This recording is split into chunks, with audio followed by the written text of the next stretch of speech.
Здравейте! Днес ще представя ризото с гъби, поръсено с веган пармезан. Разбира се, по рецепта на мама. Гъбите, които ще използвам днес, се наричат майтаке. Името им означава танцуваща гъба на японски. Смята се, че този прякор произлиза от легенди, според които хората са танцували от радост, когато са намирали такава в дивата природа.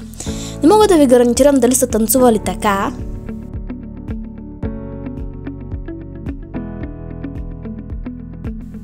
или пък така, но това няма значение.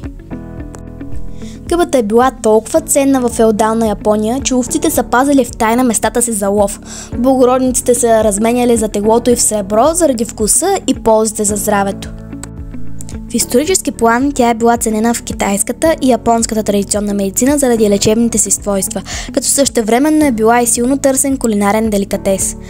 В днешно време майтаке се е преместила от рядка дива находка до култивирана в голям мащаб, което я прави по-достъпна за хората днес. Гъбите майтаке се използват в Япония и Китай от хиляди години, но през последните 20 години придобива популярност в целия свят като хранителна добавка, която обещава здраве, жизненост и дълголетие. Този вид расте свободно в някои части на Япония, Китай и Северна Америка. Прикрепя се към основата на дъбови, брястови и кленови дървета. Може също така да се култивира и дори да се отглежда в домашни условия, но резултатите няма да са така впечатляващи, както в природата. Пресни гъби майтаке обикновено можете да намерите само през есента. Гъбата майтаке има групоподобна структура с размерите на картоф. Плододаващото тяло обикновено достига до 100 см и се състои от множество сивкаво-кафяви коронки, които често са свити или с вълнообразни краища. В Япония една гъба може да нарасне до над 45 кг, което е в основата на това майтаке да спечели титлата цар на гъбите. Долната повърхност на всяка коронка има около 1 до 3 пори на милиметър. Стъблото обикновено е млечно-бяло с клончеста структура и става много жилаво, когато гъбата озрее. Подобно на гъбата рейши, майтаке също е вид адаптоген. Адаптогените помагат на организма да се бори срещу всякакъв вид психически или физически отклонения. Те също така работят за регулиране на всички системи в тялото. Всичко това става благодарение на високото съдържание на антиоксиданти, бета-глюкани, витамин В и С, мед, калий и аминокиселини в гъбите майтаке. Нека разгледаме подробно основните ползи от тези нейни свойства. Успешно повлиява симптомите на диабет тип 2, успешно повлиява синдрома на поликистозните яйчници, понижава кръвното налягане, понижава нивата на холестерола.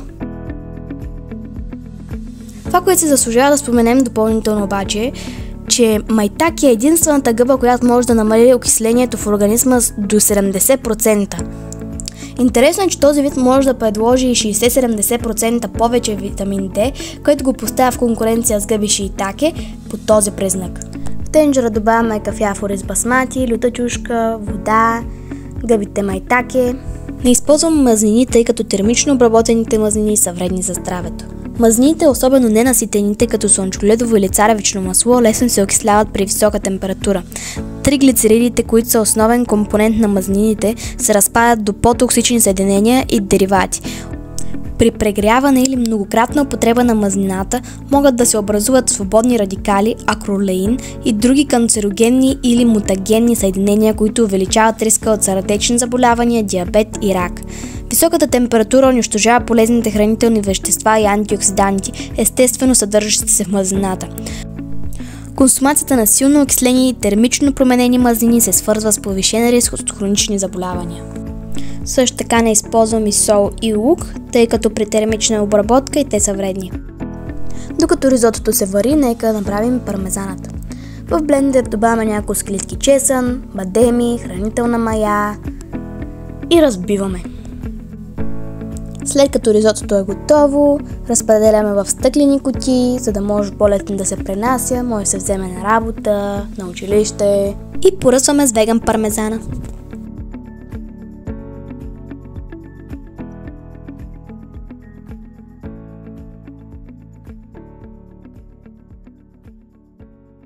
Една бърза, лесна, вкусна и полезна рецепта.